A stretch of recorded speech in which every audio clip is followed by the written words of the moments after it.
Radio personality Peter Rosenberg said that Caitlin Clark is the face of white fragility. Let's discuss next.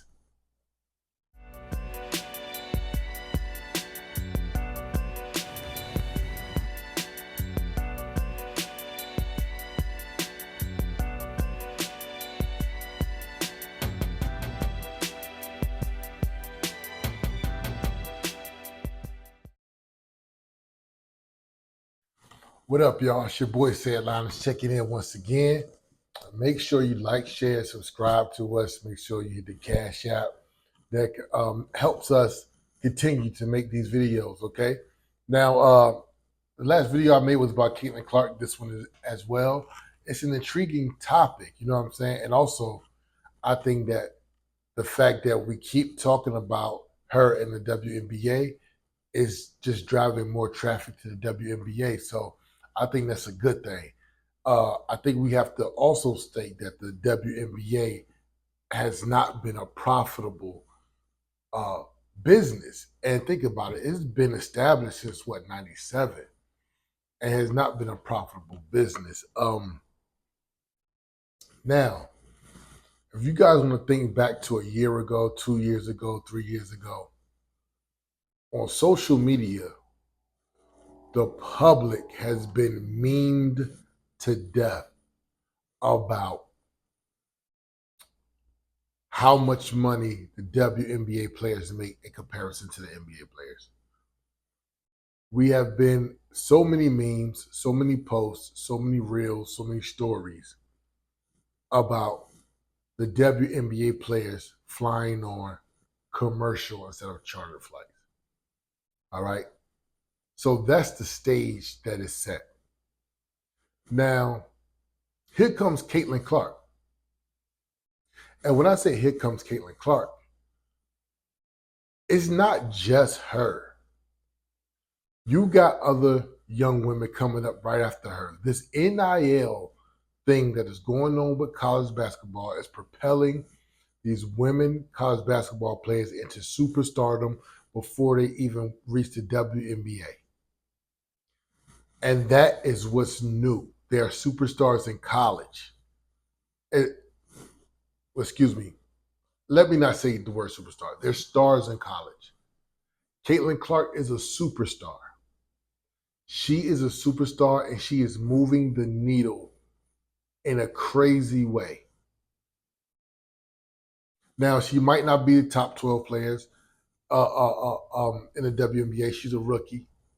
But the eyeballs, the people in the stands, everything like that, they're not only watching her, they are watching the WNBA more. All of the viewership is up. And what a lot of us see in the public is a fight. We see the kind of like the WNBA or women's basketball, however you want to put it, is not, I feel like they're trying to dim her superstardom. It first came out with Asia Wilson saying she getting everything she received because of her white privilege. And I don't mind the competitiveness of guarding somebody 94 feet. But if she's not the best in the league, who else are you guarding 94 feet? And I could be wrong because I don't watch a whole lot of WNBA.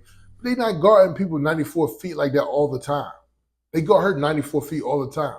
So she must be pretty good. But to say all of that, I just feel like that at this point, you have your superstar. The WNBA needs to propel her so that they can get higher salaries, higher charter flights for everybody, which they do have more charter flights now. But it would just make more money just for the whole business of WNBA. And WNBA has been losing money for years. So I feel like this is their moment, and I feel like they're not embracing it. They're fighting it because they aren't the ones who chose Caitlin Clark. I feel like if they could choose who they wanted to be the star, they would choose somebody and then they would embrace it. They did not choose Caitlin Clark. I don't think they want it to be Caitlin Clark who's a superstar, because Caitlin Clark does not look like the rest of the league and the current fan base of what the league was before she came in. And so I think there's a fight. There's a non-acceptance of it. Magic Johnson even said Larry Bird went through the same thing. He was white, he could ball, he talked trash, and so it wasn't necessarily the league didn't want to propel him, but it was like a lot of players was taking it to him and being physical and didn't like him that he was getting so much superstardom. But let's go ahead and listen to what Peter Rosenberg. Peter Rosenberg is a DJ on a show in New York. Well, it's digital, it's everywhere. He does a lot of things, but Ebro in the morning on Hot 97.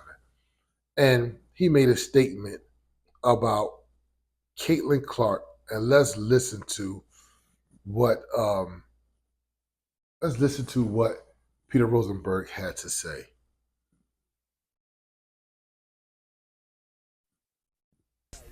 Caitlin Clark has been drafted without her own choice to being like the face of white fragility. People are like, we want you to be all of the concerns we have about white people getting treated, quote, unfairly.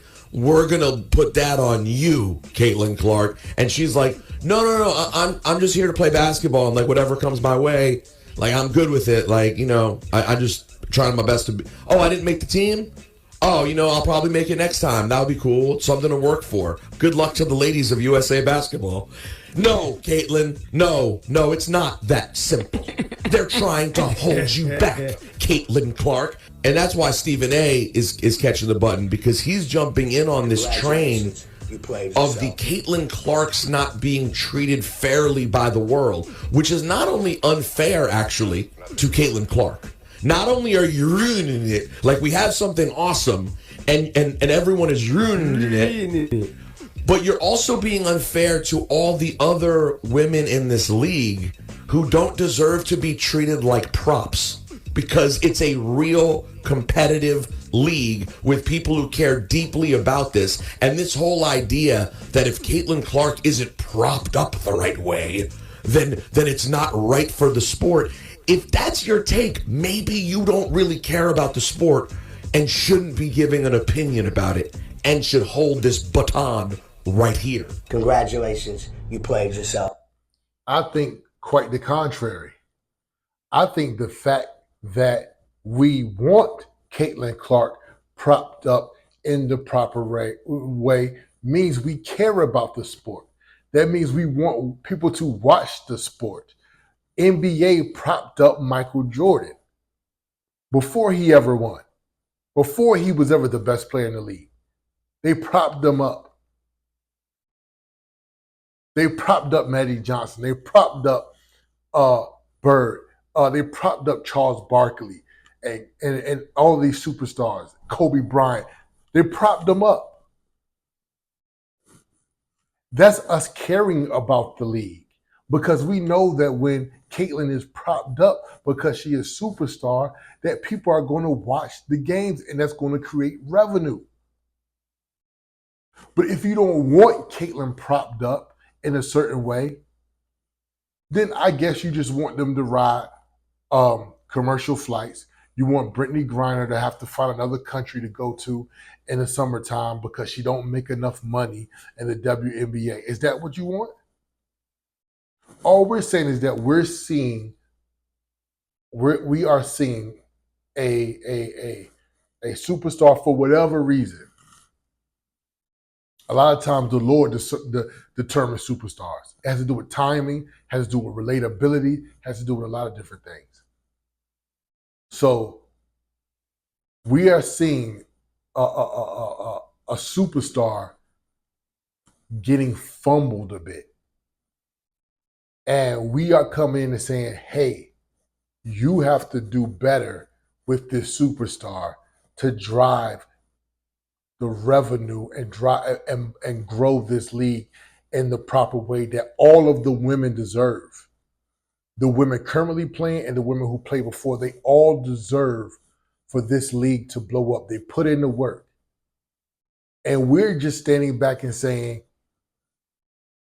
you guys are not accepting the superstar in the proper way that you should, and we're going to comment about it. That's all it's about. That's all it's about. Or you can make $70,000 a year, fly, commercial. Caitlin's gonna be all right. She could be a superstar on her own. She got her deals, and she can go play in the Big Three and make $5 million a year. But we're just saying, we know what it looks like when you prop up a superstar and how that works for the greater good of the whole league. That's if you're trying to grow the league. I just want to show y'all one other thing that Dr. Boyce Watkins said, and I thought this was a really good quote. I was trying to bring it up. I don't know how, but anyway, we'll put it like this. Caitlin Clark is a great basketball player who gets a ton of money and attention because she's white. But most basketball fans in America are white. And similar to black people, many white people also love seeing a player they can identify with. Basketball is a business. People forget that. The size of the addressable target audience is important when determining the come on, Dr. Boyce. I don't even know if that's a word. Monetizability of a brand. Caitlin would not be worth nearly as much to the WNBA if she were black, but it's not her fault. If she lived in Kenya, it would be great. And that's point blank, period. I'm sorry, but Caitlin Clark is white. She's straight. She is relatable to the suburban moms who want to take their kids to go see WNBA basketball. In turn, that means a lot of money, a lot of revenue, because she's a star with them and she's relatable with them. And there is nothing wrong with that. Y'all keep God first. I'll keep making videos, and I'll check y'all later.